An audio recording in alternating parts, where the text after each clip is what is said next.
Давайте перенесемся в бескрайние степи Центральной Азии. Для народа, который жил на этих землях, абсолютно все, и выживание, и культура, было неразрывно связано с одним животным — с лошадью. Сегодня мы разберемся, как уйгуры и их кони вместе веками творили историю. Знаете, для древних уйгуров-кочевников лошадь была не просто транспортом. Это был, настоящий напарник, партнер в охоте, верный друг в бесконечных переходах по степи. По сути, от лошади зависела сама жизнь. И вот эта постоянная ежедневная близость породила нечто невероятное, глубокое, почти интуитивное понимание между всадником и конем. Это было уже не просто использование животного, а настоящее партнерство. Есть одна очень сильная уйгурская поговорка. Вдумайтесь, конь — это крылья не только человека, но и всего народа. Не просто отдельному воину, а целому народу. Мобильность, сила, свобода — все это позволяло им не просто выживать в суровых степях, а по-настоящему процветать.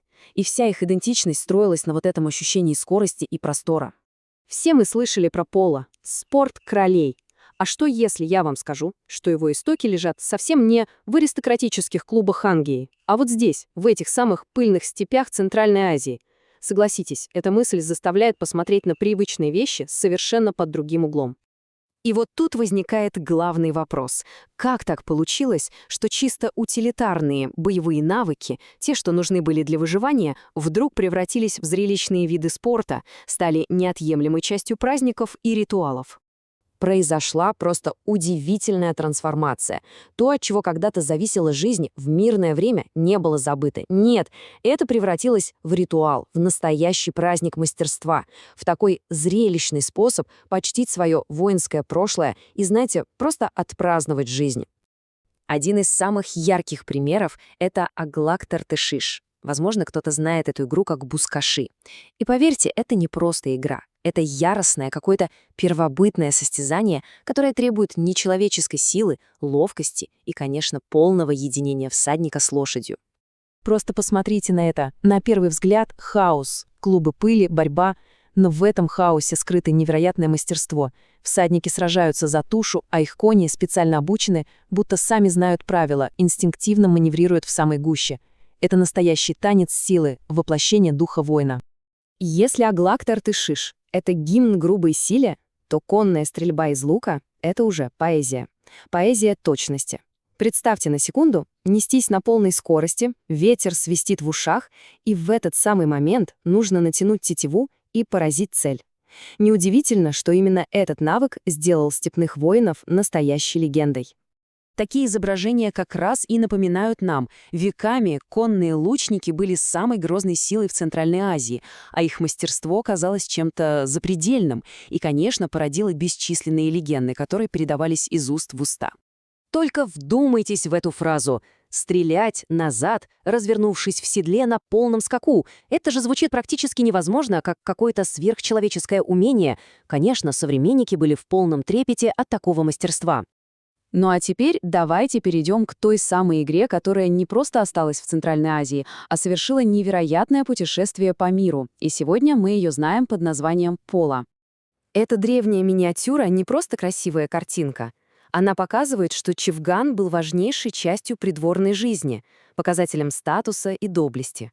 Яркие краски, динамика — все это передает ту страсть и азарт, который вызывала эта игра у элиты того времени. А теперь давайте просто посмотрим на эти два изображения. Слева древний чавган, справа современное поло. Клюшки, лошади, командная борьба. Основные элементы остались практически неизменными на протяжении веков. Связь, по-моему, очевидна. И вот как это все путешествовало. Это же целая карта приключений. Игра родилась в степях. Потом по шелковому пути она попала в Китай, с завоевателями в Индию. И уже оттуда британские колонисты привезли ее в Европу, дав ей новое, всемирно известное имя — поло. Но, как это часто бывает, у истории есть и другая сторона. Пока поло завоевывал мир, что происходило с его предком на исторической родине? И вот здесь, к сожалению, наш рассказ принимает немного меланхоличный оборот. Познакомьтесь, это Периде. Талантливейшая уйгурская наездница, она блистала в 90-х, и ее история — это символ не только невероятного врожденного таланта, но и тех трудностей, с которыми древняя традиция столкнулась в современном мире. Вот эта фраза французского тренера говорит о многом. За невероятным талантом Пересади и других уйгурских всадников стояла суровая реальность. Не было ни современной инфраструктуры, ни финансирования, ни поддержки.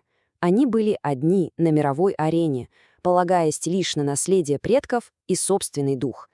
Эта хронология — это, по сути, свидетельство медленного угасания. От яркого культурного феномена в XV веке до последней официальной игры в середине XX. Традиция, подарившая миру поло, на своей родине постепенно ушла в небытие. Но дух всадничества не исчез бесследно.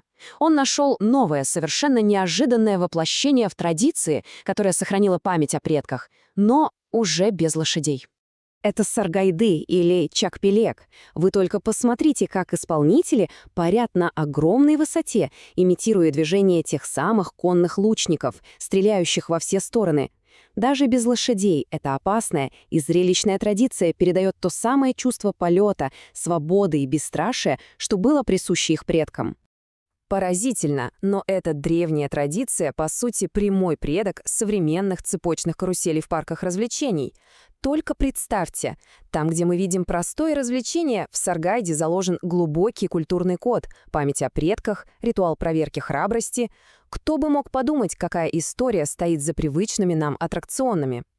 И в итоге остается открытый вопрос. Когда традиция путешествует по миру и обретает новую жизнь, что происходит с памятью о ее доме? История уйгурской конной культуры — это рассказ о том, как наследие может быть невероятно стойким, путешествуя и находя новые формы. Но это и напоминание о том, как легко можно потерять связь с истоками и как важно помнить, откуда все началось.